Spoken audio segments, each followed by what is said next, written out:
বিশেষ করে আমাদের বিধানসভায়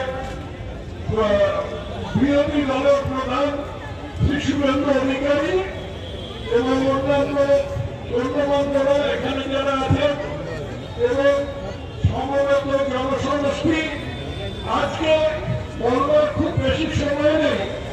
আমি আজকে রাজনীতির মানুষ হিসেবে শুধু নয়, আমি আজকে প্রযুক্তিবিদ হিসেবে দু একটা কথা বলবো।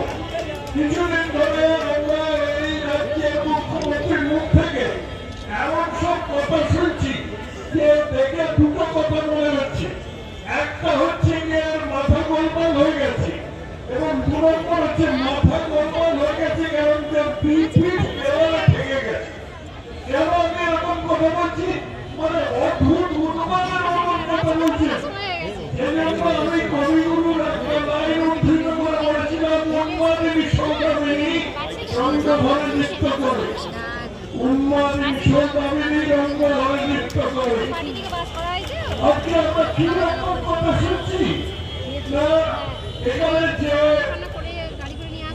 কলকাতায় ঘটনা ঘটেছিল গত মঙ্গলবারের আগে, তাতে 11 জনের যে মৃত্যু হয়েছিল সেটার জন্য সিএসসি দায়ী, ডিবিসি দায়ী, কেন্দ্রীয় সরকার দায়ী, ওপরের কানাই দায়ী, কিন্তু নিজে দায়ী না, নিজের কোনো দায়ী নেই। এই সমস্ত জিনিস উনি ওর গুরু সিপিএম এর কাছ থেকে শিখেছেন। আপনাদের মনে পড়ে সিপিএম কি বলতো? কেন্দ্রীয় সরকারের দোষ, কেন্দ্রের দোষ, সীমিত ক্ষমতা, বিপ্লব না এলে কিছু হবে না, বন্ধুবান লাল পতাকাতে বেরিয়ে পড়ুন। তিনি খালি পতাকার চেয়ারে বদলেছেন আর সব ঠিক আছে, পুরো সিপিএম এর নকল। বিবিসির কি করে দোষ হতে পারে? বিবিসির যে বাঁধে যে জল আসে, সেই জল আসলে পরে সে জল ছেড়ে দিতেই হবে, আমার তো বাঁধ উল্টে যাবে।